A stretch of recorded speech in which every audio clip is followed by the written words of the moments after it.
The first Brachiosaurus skull ever found sat in a museum with the wrong name for 115 years.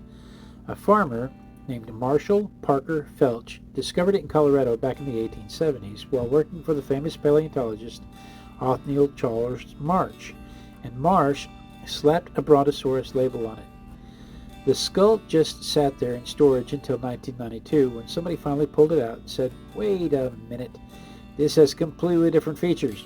It wasn't a Brontosaurus at all, it was a Brachiosaurus the whole time." Brachiosaurus had these spoon-shaped teeth, 52 total, perfect for stripping leaves and branches off trees, but they replaced those teeth slower than any other dinosaur that lived. Scientists used CT scans to count the growth rings in the teeth called von Ebner lines, and each line represents 1 day. Brachiosaurus took 83 days to grow a new tooth. Camarasaurus replaced teeth every 62 days, and Diplodocus was even faster at 35 days.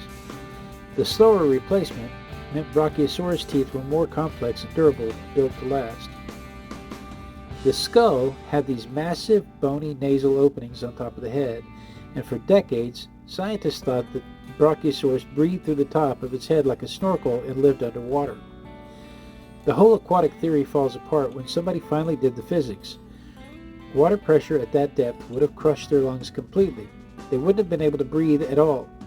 Research by Lawrence Whitner in 2001 showed the fleshy nostrils were positioned normally at the snout tip, just like most land animals. That raised bony chamber probably housed soft tissue for smell or sound production instead.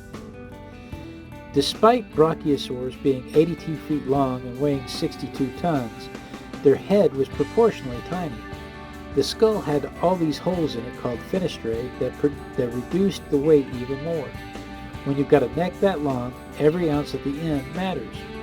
The North American Brachiosaurus skull was more elongated and less hollow than its African relative, the Giraffatitan, and it lacked the dramatically high crest.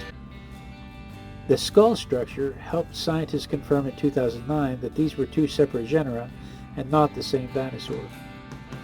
Complete Brachiosaurus skulls are incredibly rare. Only one mostly complete skull from North America has been described, and it's housed at the Smithsonian National Museum of Natural History. Most finds are just isolated bones scattered across the Morrison Formation.